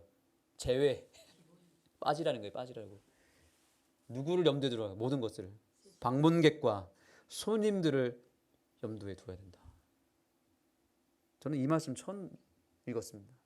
목회하고 나서 안흥교회 왔을 때 이 말씀 처음 발견했어요. 그래서 저는 이 말씀을 그대 고지고대로 받아들여가지고 교회에다 적용하기 시작했습니다. 여러 가지 변화들이 일어났습니다. 그리고 여러 가지 변화와 함께 혼란도 있었겠죠. 저를 포함한 우리 교인들이 이 익숙하지 않은 일들을 하게 되니까요. 당연히. 이것도 한번 읽어볼까요? 이것도 정말 충격적인 이야기였습니다. 다 같이 읽겠습니다. 시작. 우리가 하는 모든 일은 다음과 같은 영혼 구원이라는 여과기를 통과하여 진행되어야 한다. 이것이 교인이 아닌 사람들에게 어떻게 들릴 것인가? 이것이 교인이 아닌 사람에게 어떻게 받아들여질 것인가? 이 말씀만 우리가 오늘 새기면 영혼 구원 가능합니다. 근데 왜 영혼 구원이 안 되는가? 이제 우리의 현실을 이야기해 봅시다. 어떤 교회는 그 교회가 장로님들의 눈높이에 맞춰져 있어요. 모든 것이 장로님들이 원하는 방향과 장로님들 스타일로 구성이 되어 있어요. 어떤 교회는 목사의 눈높이에 맞춰져 있어요. 그러니까 다시 말하면 교인들이 편안한 교회가 돼버린 거예요. 교인들이 편안한 교회. 그러니까 구도자들이 편해야 되는데 구도자들이 오면 불편해. 모든 게. 우리 교회 지금 구도자들이 왔는데 교회 예배 어떤 스타일이나 뭐 안식일학교 교과 공부 익숙하지 않고 불편하다는 겁니다. 그러면 우리가 바꿔야 되는 것입니다. 그들을 바꾸려고 우리는 하지만 여기 분명히 얘기하지 않습니까? 교인이 아닌 사람들이 맞추라고. 그러면 누가 불편해야 되냐면 목사부터 불편해야 됩니다. 장로님들, 집사님들 불편해야 돼. 안식일마다. 왜요? 누구한테 맞춰주느라고. 구도자들과 새신자들과 젊은 사람들과 소위 말하는 그 우리가 말하는 이방인들에게 모든 걸 맞춰준다면 그들은 편안하겠죠. 익숙하겠죠. 근데 누가 불편할까요? 우리가 불편하겠죠. 근데 이게 안 된다는 거죠. 근데 이걸 깨버리면 반드시 그 자리에 영혼들이 있게 되어 있습니다. 그러니까 영혼들이 없는 이유는 불편해서 없는 거거든요. 영혼들이 있게 하려면 그들이 편안하고 그들이 오고 싶게 만들어야 되잖아요. 그러려면 우리가 많은 것들을 변화해도 깰 필요가 있다니까요. 안식일 학교에 변화가 일어났습니다. 세바시 아세요? 이거 그 세상을 바꾸는 시간 15분이라고 해서 그 강의 프로그램이에요. 근데 이거의 타이틀을 따와가지고 안식일 학교 때 한 15분 정도를 1년에 한 뭐 매기에 몇 번 정도 우리 교인들이 하는 게 아니라 우리 교인들도 물론 하긴 하지만 거기에 누구도 좀 초청을 했냐면 지역 주민들을 초청하는 것입니다. 우리 교인이 아니에요.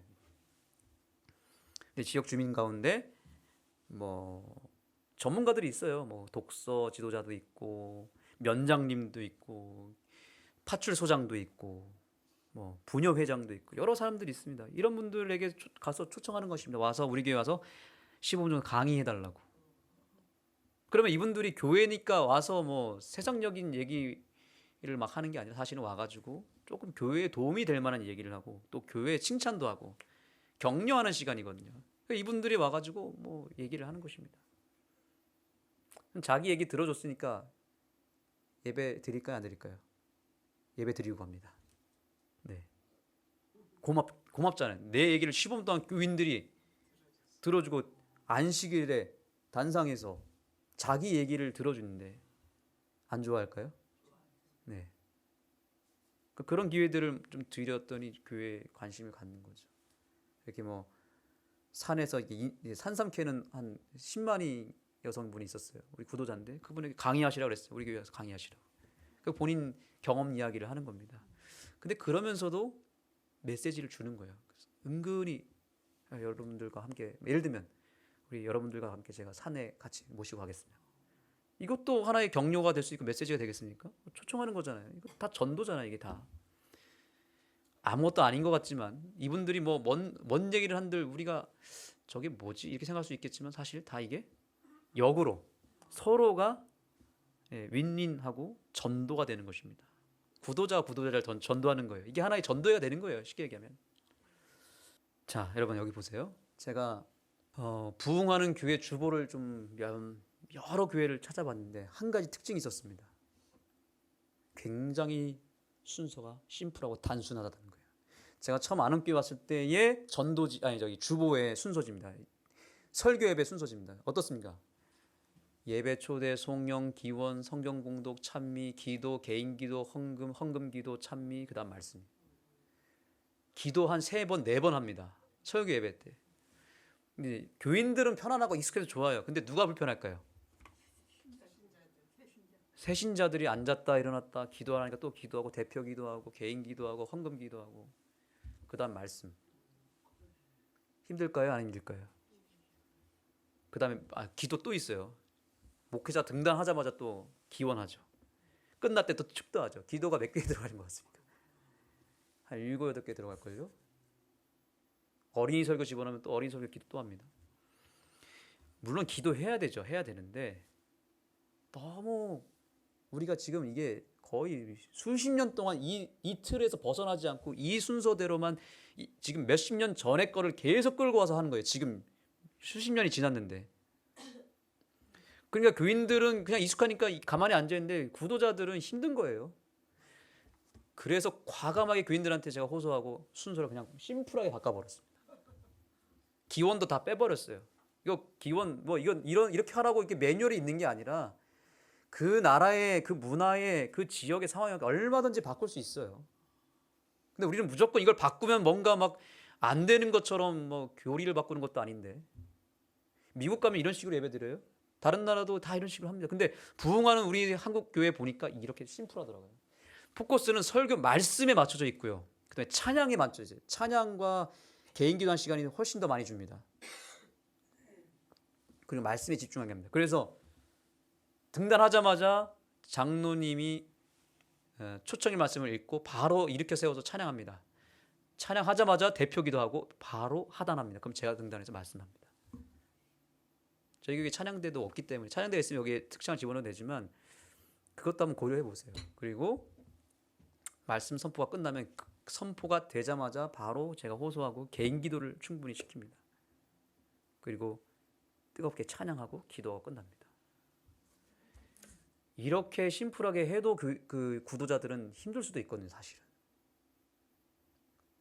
그런데 대부분의 오늘날 교회들이 너무 순서가 많고 복잡하고 거기다가 이전에 안식일 학교 또 있잖아요. 안식일 학교. 거기서부터 예배가 시작되는 거예요. 이미 안식일 학교 때 또 뭐 거의 뭐 설교 예배나 똑같습니다. 그리고 교과 공부 역시 또 그분들한테는 그게 설교랑 똑같아요. 설교 예배나 똑같아요. 그러니까 예배 시간 2시간 동안 예배를 드리는 거예요. 변화가 필요할까요? 필요합니다. 우리 교회 전도지 지역 전화번호부에 삽입이 된 문구입니다. 여기서 제가 우리 교회가 이단이 아니라는 사실을 좀 백과사전에 있는 내용을 얘기해서 우리 교회는 5대 종파 중에 하나고 전 세계적인 교회다 얘기하고 그 다음이 중요합니다. 우리 교회는 울타리가 없고 문턱이 낮은 교회입니다. 문턱을 낮춰버렸어. 완전히 없애버리려고 합니다. 우리가 세운 여러 기준들 그거 본질이 아니잖아요. 우리는 본질 빼고 다 바꿔야 된다니까요. 본질만 붙잡으면 되는데 우리는 본질이 아닌 걸 자꾸 붙잡아가지고 울타리를 막 세워가지고 이것도 못하고 저것도 못하고 이것도 못 먹고 저것도 못 먹고 막 다 만들어버려서 구도자들이 와가지고 완전히 그 우리가 세운 기준에 난도질이 돼가지고 결국에는 교회를 떠나게 만들어버리죠. 그래서 처치스테이 사업을 통해서 그들에게 도움이 될 만한 것들을 자꾸 하려고 하는 것입니다. 공방과 뭐 여러 가지 음악회, 미술 전시회, 옥수수 캠프, 걷기 대회 이런 것들을 하면서 우리 교회 왔을 때 그냥 편안하게 와서 편안하게 쉬다가 갈 수 있도록 그렇게 하는 것입니다. 이렇게 처치스테이를 통해서 여러 교회에서들 오고 있고요. 그래서 우리 교회 컨셉이 뭐냐면 주중에는 지역 주민들이 찾아오는 교회, 주말에는 재림 가족들이 찾아오는 교회 이렇게 해서 철치 스테이를 지금 운영하고 있는 것입니다. 음악회를 했는데 예, 그 어떤 전도회보다 구도자들이 스스로 찾아오는 전도회가 됐어요. 음악을 좋아하는 사람은 음악회 때 오는 것입니다. 미술 전시를 했더니 미술을 좋아하는 사람들이 또 오는 거예요. 네, 지역에 다 숨어 있습니다. 예, 베이킹 교실도 하고 이제 이렇게 베이커리 카페도 우리 구교회에다 열었습니다. 우리 동네 여름 인문학 특강. 아, 인문학을 왜 교회에서 합니까? 이렇게 얘기할 수 있겠지만 왜 해야 될까요? 구도자들이 좋아하니까 하는 거죠. 심리학 콘서트, 행복 관계의 비결 다 우리 교회 강사들이에요. 예, 여기 김태희 교수님, 뭐 경희대 교수지만 우리 교회를 사랑하는 이분은 교인은 아니지만 이분들에게 기회를 주는 거예요. 여행 인문학, 가을 음악회, 힐링 콘서트, 클래식 음악회도 주중에 했습니다. 교회에서 이런 거 해도 될까요? 어떻게 생각하십니까? 안식일이 아닌 이상, 우리의 예배 시간에 저해되지 않는 이상 저는 얼마든지 할 수 있다고 생각합니다. 아니 오히려 도시교회일수록 더 해야 된다고 생각합니다. 시골도 이렇게 하지 않습니까? 근데 여러 가지 우리가 아이디어를 생각해 볼 필요가 있습니다. 미술전 하는 거고요. 캄스테이 농장 체험, 옥수수 체험 프로그램. 아, 우리 아는 교회 옥수수 기가 막힙니다. 여러분 내년에 옥수수 드시러 오세요. 옥수수 따 먹고 쪄서 직접 떠서 먹고 또 걷고 계곡 투어하고 이거 하는 것입니다. 그러면 전국에서 보이더라고요. 전국에서. 제가 이제 한 이야기를 하고 마치겠습니다. 저는 목회를 하면서 바로 이 부분을 많이 고민을 했습니다. 과연 우리는 구도자들에게 얼마만큼 배려를 하고 있는가? 제가 영동교회 있을 때 일입니다. 영동교회 있을 때 교회 건물 앞에 앞마당에 이렇게 데크를 쫙 깔아놨습니다. 근데 이제 이렇게 해놨더니 점심이 딱 되니까 점심시간에 여기 직장인들이 많거든요. 회사들이 많잖아요. 식사를 도시락을 싸들고 온 사람들이 오갈 데 없는 사람들이 우리 교회에 와가지고 여기 앞에서 식사를 하는 것입니다. 어떻게 해야 될까요? 왜 남의 교회에 와서 식사를 하지? 쫓아내야 되겠죠? 어떻게 신성한 교회에 이방인들이 와가지고 식사를 합니까? 쫓아내려고 하려고 했는데 우리 담임 목사님이 깨어 계신 분이었습니다. 이분들에게 가서 물도 좀 떠다 드리고 교회를 오픈하라는 것입니다. 이분들이 너무너무 좋아하는 거야. 역시 교회는 이렇게 해야 된다고. 그 옆에 순복음교회 똑같은 사이즈 교회가 있었는데 그 교회는 문을 다 걸어 잠갔어요. 경비까지 세워가지고 못 들어오게. 우리 교회는 들어오면 안 됩니다. 아무나 들어오면 안 됩니다. 근데 안식일교회는 어떻게 했습니까? 어서 오시라고 이렇게 데크까지 딱 차려주니까 이분들이 진짜 감동받았어요. 그래갖고 특히 우리 여성분들, 우리 아주머니들이 맨날 계단에서 이렇게 옥상에서 이렇게 신문지 깔고 이렇게 식사하셨던 분들이 이제 이런 데 오셔서 근사하게 하는 것입니다. 그래서 좀 떠다 드리고 뭐 맛있는 것도 나눠 드리고 하니까 이분들이 너무 좋아하시면서 이 크리스찬이 있겠죠. 장로교회 감리교회 다니신 분들도 이제 오셔가지고 점심 때 기도도 하고 가시고 그래요. 본당에서. 그러니까 교회가 이런 교회가 되어야 이제 감동이 되는 것입니다. 누구한테 맞춘 거예요? 네, 새신자한테 맞춘 것입니다. 교회를 헐고 이제 새 교회를 졌습니다. 지금의 영동교회를 지었습니다. 근데 영동교회 지금 혹시 가보셨는지 모르지만 영동교회 그 1층은 주차장 필로티로 되어 있습니다. 예. 근데 그 필로티 너머에 식당이 하나 있었어요. 고깃집이 하나 있었습니다. 그 집이 이제 우리 바로 교회 옆에 이웃이죠. 이웃이고 순복음교회 다니는 두 부부가 신문교회 다니는 분인데 보니까 우리 교회 앞으로 사람들이 엄청 많아요. 점심때. 그러면 우리 교회 그 뭐였죠? 이 주차장 필로티만 개방을 해버리면 다이렉트로 그 식당으로 들어갈 수 있어요. 식당 후문이 거기 우리 교회 쪽에 있거든요. 근데 거기가 지금 지적도상 막아야 되거든요. 구분이 딱 되어 있습니다. 거기는 들어갈 수가 없어요. 그걸로 길을 낼 수가 없습니다. 문을 낼 수가 없어요. 거기 막아야 되거든요. 근데 이 사장님이 찾아오셨어요. 점심 때만 그것도 주중에만 여기 좀 길을 좀 내주시면 안 되냐고. 그러니까 고깃집 손님들을 우리 교회 그 주차장으로 통과해서 그 후문으로 들어가게 좀 해달라는 겁니다. 거기다 간판도 좀 걸게 해주고. 엄청난 요구잖아요, 그렇죠? 이거 해줘야 됩니까? 말아줘야 됩니까? 고깃집인데요. 술도 마실 텐데, 담배도. 이게 쉬운 문제가 아닙니다. 그러니까 여기 우리 교회를 통과해서 이게 돌아가는 것도 아니고 통과해서 사람들을 받자는 거예요. 정문도 있는데 정문에 사람 안 지나가니까. 그래서 이제 이거 완공하지 얼마 안 됐거든요. 새 교회를 세워놨는데 교인들이 지금 막 감격스러운 상황을 맞이했는데 식당에서 그 길을 내달라고 하니까 장로님들이 처음에 반대했어요. 안 된다고. 아무리 그래도 이건 아니다. 오가면서 또 술 취한 사람 술 먹고 더 다닐 거고 담배 핀 사람도 담배 꽁쳐 버릴 텐데 안 된다. 근데 이분은 구도자잖아요. 이웃이잖아요. 그래서 우리 목사님들은 선교적인 차원에서 열자 과감하게. 근데 아니라고.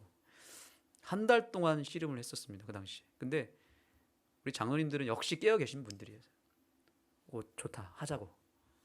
그래서 대신에 담배꽁초 안 버리게 우리가 금연 붙여놓고 오픈하자. 어떻게 됐을까요? 손님들이 진짜 점심때 엄청 다니더라고요. 이분들이 좋아했을까요? 안 좋아했을까요? 너무너무 매출도 오르고 고맙잖아요. 이분들이 우리 교회로 개종해 버렸어요. 순복음교회에서 넘어와 버렸어. 11금도 우리한테 내고. 왜 매출을 올라줬으니까. 지금은 집사가 되셨어요. 제가 응동교회 떠나서 나중에 보니까 사모님이 나중에 침례받고 두 분이 다 침례받고 물론 이제 암투병 하셔가지고 결국에 이제 돌아가셨지만 그래도 진리 안에서 재림교회 기입을 받아들이고 돌아가시고 지금 사장님 집사 암투 받으셨더라고요. 이분이 이 교회 건축할 때 모든 민원 다 막아줬어요. 고마운 분입니다. 그 교회 바로 옆에 있다니까요. 글쎄요, 그거는 지금 모르겠습니다. 그러나 뭐 어쨌든 갈비탕, 설렁탕 뭐 이렇게 하시는데 하여튼 그러니까 어쨌든 선교적으로 우리가 교회를 개방하면 영혼들은 들어온다. 또 하나의 이야기를 하겠습니다. 시간 이제 얼마 안 남았으니까요. 어느 한 교회를 갔는데 불꽃놀이, 이 잠실타워에 불꽃놀이가 이루어지는 상황에서 우리 목사님들과 함께 그 근처 교회에 가가지고 교회 옥상에서 불꽃놀이를 보게 되었습니다. 그 롯데타워 아시죠? 첫 그 오픈 기념으로 불꽃놀이를 하는데 전국에서 막 사람들 인파가 엄청 몰리는.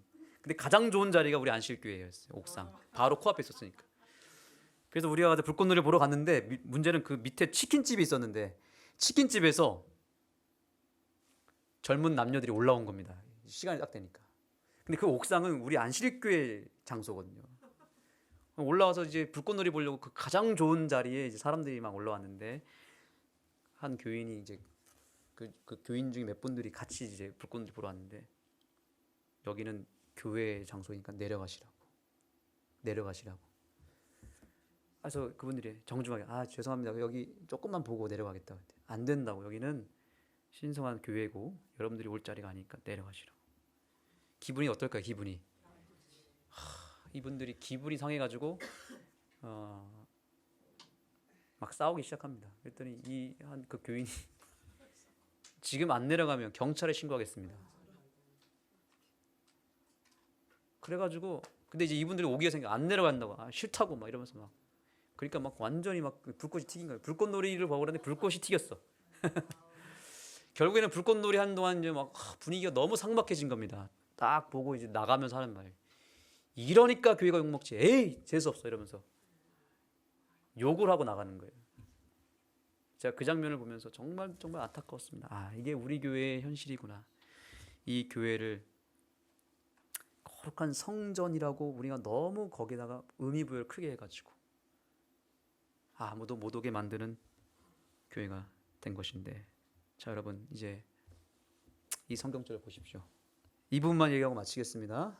그들이 예루살렘에 들어가니라. 예수께서 성전에 들어가서 성전 안에서 매매하는 자들을 내쫓으시며 돈 바꾸는 자들의 상과 비둘기 파는 자들의 의자를 둘러 엎으시며 아무나 물건 가지고 성전에 지나다니기를 허락지 아니하시고. 예수님께서 성경에서 노하신 거의 유일한 장면 중 하나인데 분노하셨습니다. 왜 그랬을까요? 성전에서 장사하니까 분노한 건가요? 자세히 말씀을 보시면 장사 자체에 대해서 문제 삼는 게 아니에요.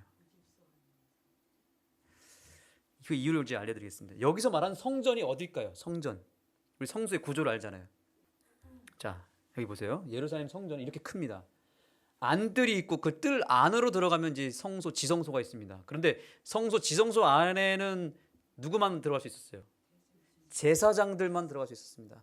그리고 그 뜰 안쪽에 여기 보시면 이 뜰 보이시죠? 여기에는 유대인들만 들어갈 수 있었습니다. 유대인들만. 그리고 그 뜰 바깥에 뭐가 있었냐면 이방인의 뜰이 있었습니다. 이방인의 뜰. 여기서 주로 장사도 하고 여기서 뭐냐면 돈 바꾸는 일을 하고 그랬던 것입니다. 근데 여기서 말하는 성전은 어딘 줄 아세요? 어딜까요? 지성소 우리 못 들어가니까. 안뜰도 유대인들만 들어가니까 이방인의 뜰을 말하는 것입니다. 이방인의 뜰에서 이방인들이 그래도 하나님 성전 곁으로 와서 하나님을 만나고 기도하는 장소로 하나님이 따로 떼어주셨는데 그 이방인의 뜰까지 누가 차지했어요? 유대인들 종교 지도자들이 자기들 예배를 위해서 제사를 위한 장사 매매를 함으로 말미암아 이방인들이 있을 장소까지 빼앗아 버린 거예요. 이방인들이 여기 들어오지 못했던 것입니다. 그래서 예수님이 분노한 거예요.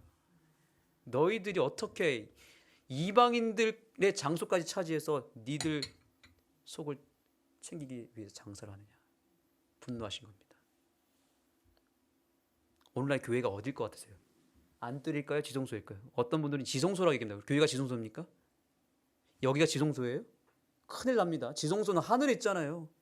예수님이 있는 장소가 지성소지 여기를 지성소라고 얘기해버리는 경우면 큰일 나는 것입니다. 그래서 여기가 지성소니까 아무도 못 들어오게 하는 거예요. 지성소 어디라고요? 하늘에 있고 예수님이 있는 그 하늘 성소가 지성소죠. 그러면 여기 이 성전은 뭐예요?